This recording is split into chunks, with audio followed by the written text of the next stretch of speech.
Viewers, उम्मीद करती हूँ आप सब खैरियत से होंगे और दुआ करती हूँ कि आपका दामन खुशियों से भरा रहे, कामयाबी आपका मुकद्दर बने और आप अपने अच्छे से कामों में हमेशा मसरूफ़ रहें।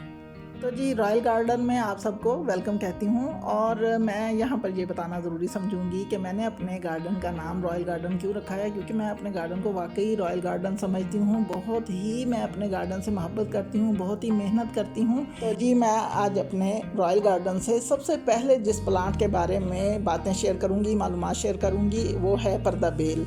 पर्दा बेल को कर्टन वाइन के नाम से भी पुकारा जाता है। बहुत ही खूबसूरत लगती है, पूरी वॉल्स को ये कवर कर देती है। इसकी कोई डिज़ाइनिंग भी बनाना चाहें तो आसानी से बनाई जा सकती है। इसकी आर्च बनाई जाती है, गुजरने का रास्ता जहाँ से हो वहाँ पर इसे शेप दी जा सकती है। एवरग्रीन प्लांट है, पूरा साल हरी भरी रहती है, लेकिन इसका ग्रोइंग सीज़न समर है।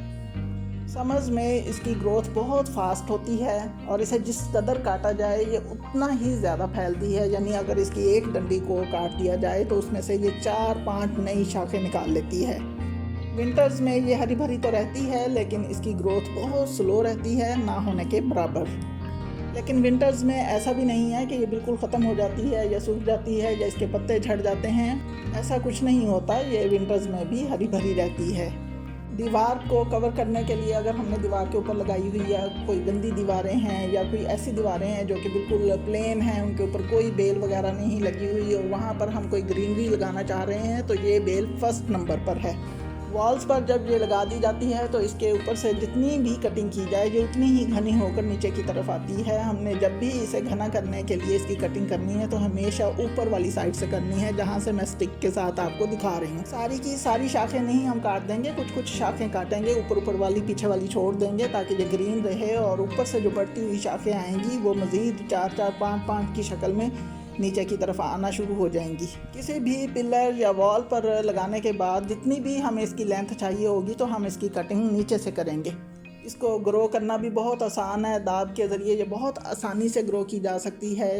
मैंने एक इसकी लंबी सी शाख ले ली है और इस शाख को हल्का सा नाइफ़ के साथ रब कर दूंगी और रब करने के बाद इसी शाख को हल्का सा बेंड करूंगी जहाँ से मैंने इसे रब किया है और एक पॉट लेके और उसके अंदर करेंगे होल और इस जगह को जहाँ से ये रब हुई है इसके अंदर इसे फिक्स कर देंगे और इसके ऊपर मिट्टी डाल देंगे।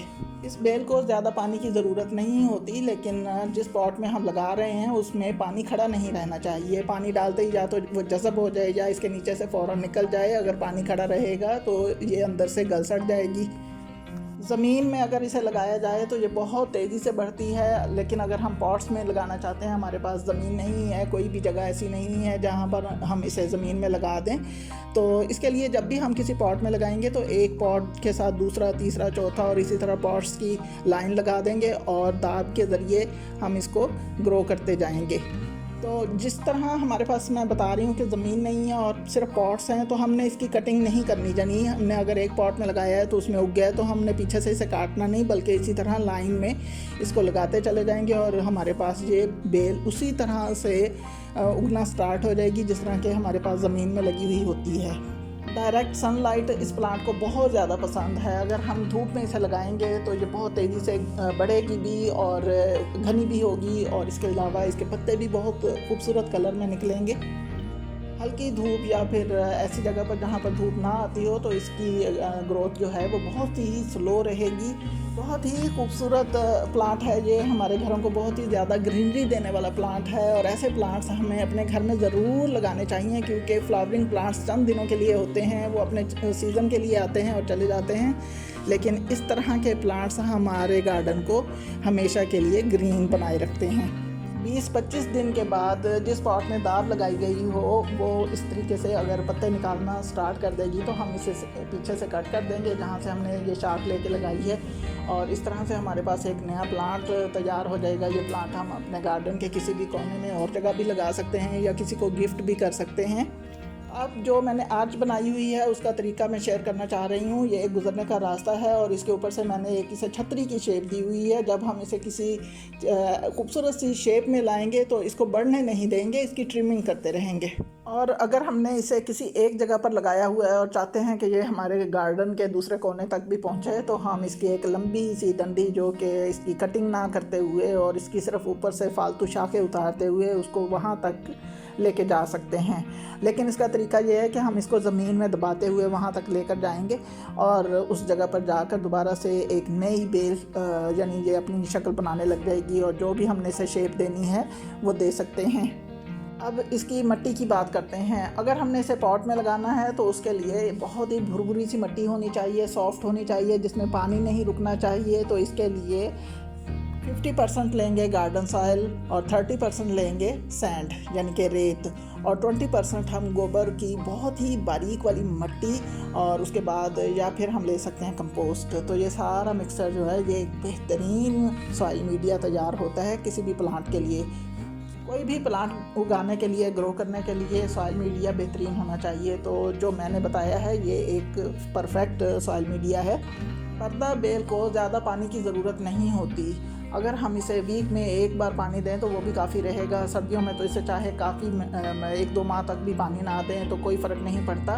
लेकिन गर्मियों में जब हम बाकी प्लांट्स को पानी देंगे और इसके ऊपर भी रोज़ाना पानी थोड़ा बहुत जाता रहेगा तो इसे कोई भी नुकसान नहीं पहुंचने वाला। लेकिन अगर हमने इसे पॉट में लगा रखा है तो उसमें जब भी पानी डालेंगे तो पानी उसमें रुकना नहीं चाहिए। जैसा कि मैंने पहले भी बताया है कि किसी भी प्लांट को अगर हमने किसी पॉट में लगा रखा है तो उसमें पानी रुका रहेगा या फिर उसमें से फ़ौरन नीचे से निकल नहीं जाएगा तो वो कभी भी सर्वाइव नहीं कर पाता। पर्दा बेल पर कोई ख़ास फ्लावरिंग नहीं होती। सर्दियों में इसके ऊपर एक बूर सा आता है जो कि बिल्कुल रुई की तरह का होता है, लेकिन हम उसे फ्लावर्स नहीं कह सकते। अक्सर लोग रंगीन क्रीपर और पर्दा बेल को एक ही चीज़ समझते हैं, जबकि ये दोनों मुख्तलिफ हैं। रंगीन क्रीपर पर बहुत ज़्यादा फ्लावरिंग होती है, जबकि पर्दा बेल पर ऐसी कोई फ्लावरिंग नहीं होती जो कि रंगीन क्रीपर से मिलती जुलती हो। और इसी तरह फाइकस प्लांट और पर्दा बेल को भी एक ही तरह का प्लांट समझा जाता है, जबकि फाइकस प्लांट और पर्दा बेल बहुत ही मुख्तलिफ हैं। फाइकस प्लांट जो है वो एक ट्री की शेप में ऊपर जाता है और पर्दा बेल एक वाइन शेप है जो कि नीचे की तरफ आती है। तो जी ये थी वो तमाम मालूमात जो कि पर्दा बेल के बारे में थी। अगर आपको मेरी वीडियो अच्छी लगी हो तो प्लीज़ सब्सक्राइब ज़रूर कीजिएगा, कमेंट ज़रूर दीजिएगा और शेयर ज़रूर कीजिएगा। इजाज़त चाहती हूँ। अल्लाह हाफिज़।